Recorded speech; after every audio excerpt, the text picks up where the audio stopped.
Marta Mészáros est une figure incontournable de la cinématographie hongroise.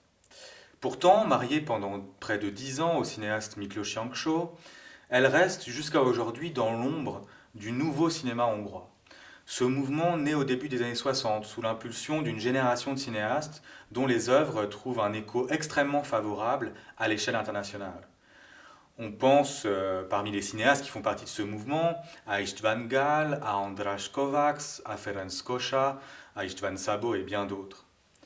Après l'amnistie générale décrétée en 1963 par le gouvernement communiste, eh bien, le cinéma hongrois va vraiment conquérir une place à part dans la production d'Europe centrale et d'Europe plus généralement. Parmi les films très importants de cette fin des années 60, début des années 70, on peut mentionner Les Faucons, par exemple, d'István Gál, ou Amour, de Karol Imak, sorti en 1971, et bien d'autres. C'est dans ce contexte eh bien, que Marta Mészáros réalise en 1975 le film Adoption. Cette génération de cinéastes eh bien, travaille à une vision douloureuse du présent et du passé hongrois, en dehors du didactisme et du préjugé, pour élaborer, selon Michel Estève, eh bien, un cinéma politique. En cela qu'il fait des rapports de l'homme et du pouvoir l'objet fondamental de sa méditation. Plusieurs choses distinguent Marta Mészáros de ses contemporains masculins. D'abord son enfance.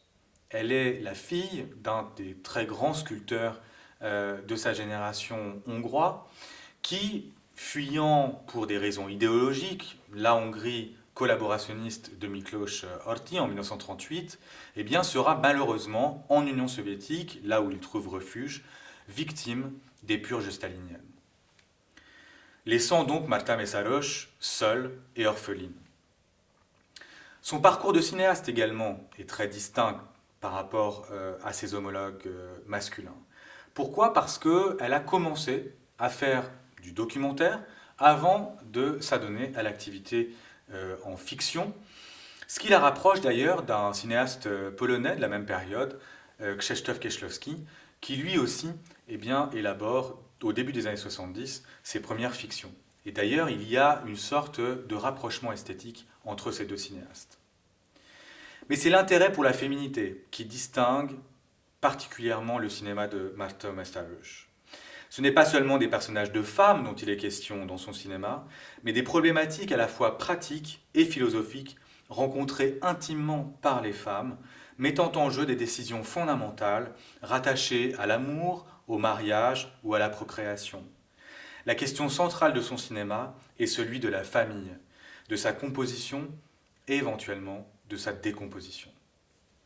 Alors pour en venir un peu plus précisément à ce film, donc, Adoption, on peut dire que finalement c'est à la fois dans le récit qui est fait de cette ouvrière de 42 ans qui travaille dans une ébénisterie industrielle que tient l'intérêt du film, mais c'est aussi dans son traitement bien sûr, puisque Marta Mészáros décide de filmer en noir et blanc ce récit de Kata donc, qui souhaite, cette ouvrière, eh bien, avoir un enfant à son âge, à 42 ans, alors qu'elle n'a qu'un amant, Yoshka, qui lui a déjà des enfants et qui ne souhaite pas.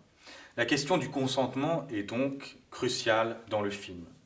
C'est alors qu'apparaît dans la vie de Kata un nouveau personnage, Anna, une adolescente un peu perdue, qui va trouver auprès de Kata eh bien, une sorte de figure maternelle prête à l'accueillir et à l'aider. C'est un récit qui évolue de façon relativement linéaire et qui se concentre sur une période de quelques semaines seulement, mais il est surtout construit comme un portrait, ce film. Un portrait croisé de deux femmes. Kata et Anna étant attirées l'une vers l'autre, non pas par l'amour, mais par une sorte de compréhension intime, la conscience d'une difficulté commune, celle de ne pas vraiment trouver leur place, d'être constamment obligés de la chercher au milieu des hommes et de leur pouvoir qu'ils affirment avoir sur elle. Je précise d'ailleurs que Yoshka eh bien, est joué par László Szabó, un acteur hongrois très important qui aura une carrière en France très importante les années qui suivront. Le film se situe au plus près des corps, tellement près que de temps en temps la peau des deux protagonistes se confonde presque avec la texture de l'image elle-même, cette pellicule granuleuse donnant une valeur rare aux nuances de gris.